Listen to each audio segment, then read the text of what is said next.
When in certain parts of the world, some cultural sites feel threatened as well as safeguarded, the 42nd session of the World Heritage Committee 2018 establishes itself for the first time in Bahrain as an arena for delegates all over the world to join hands in exchanging experience among the site managers. The main aim focused on the protection of significant properties and places of outstanding universal value. The forum is all geared to wrap the coat of protection through reactive monitoring and other strategies.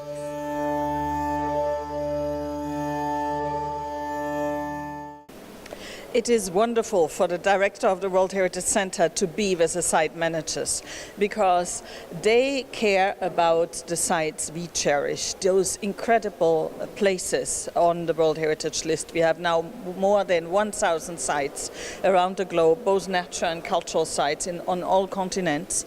And to meet these site managers is for me a great pleasure because they care about the sites on a daily basis. They have to do effective management.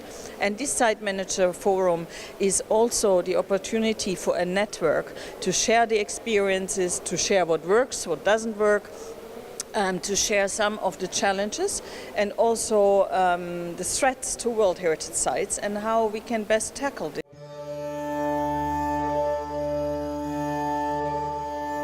To live in and around the World Heritage sites, and they have a right to benefit from tourism income and from other means.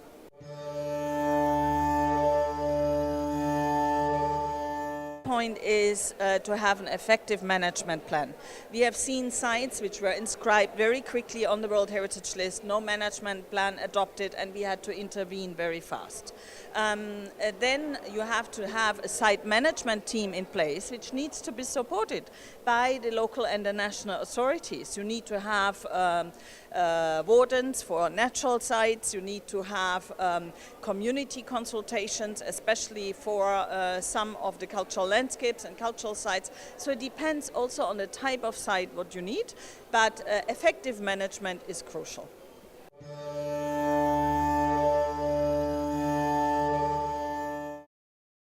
Reactive monitoring is an intervention where there is a threat to the site and the World Heritage Center and the advisory bodies have been alerted. This could be that the state party, for example, sends us a letter, we are doing a project and this project needs to be reviewed. The committee can send a mission to the site. In many cases it's actually civil society, they are informing us, and that means that we write then to the state party and say, look, we have received a letter from civil society, there's something going on which we need to check. And this year we bring up 157 reports under reactive monitoring to the World Heritage Committee, and they take decisions whether it's danger listing, removal from the danger list when we have successes, so this year there may be a site which will be removed from the danger list, or deciding that we need to look closer and we go on a reactive monitoring mission. I have been here several times and I have visited some of the sites and some of the potential sites. In February I went also to Harbour Island, so I think you have a great potential and I'm looking forward to work with Bahrain on future sites. Yes, what I like about Bahrain is that it's not only the preservation of the site. I think that Sheikh May and many others have really worked to make, for example, the Pearling site a site which has a role in the life of the communities. You have now a walk across Manama to experience the history of the Pearling, and I think this is fantastic. It's not only for the tourists, it's really for the inhabitants to show how important their own heritage is for the future generations. Oh, I think we will continue with the site managers because they love to be together and also to exchange among themselves about some of the threats. So if a site manager from Latin America meets a site manager from Africa and they compare, so what did you do with the site? Or a site manager who is facing over-tourism to a site meeting with another one, is there a better way to manage the tourism flow?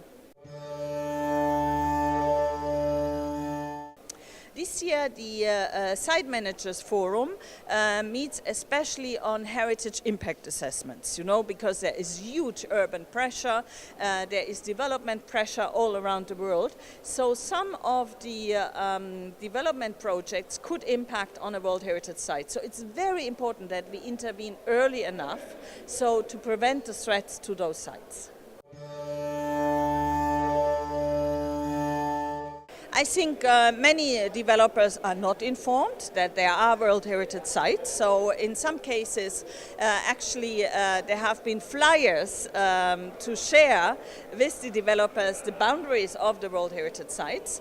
I also took the steps since actually 1998, so it's quite a long time ago, to work with big companies to make them aware, for example, minerals and metals industries or oil and gas, to make them aware that these are the most precious places on earth, and it would really be bad press for those big companies if they would mine near and around a World Heritage.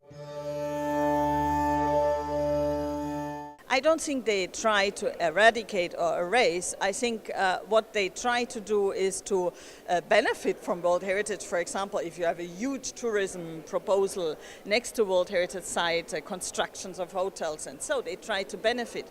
But they don't see that there is an environmental and other impact, visual integrity or whatever it is at a specific site, and they need to be made aware of this. And this is why we go on the ground. We work on the ground.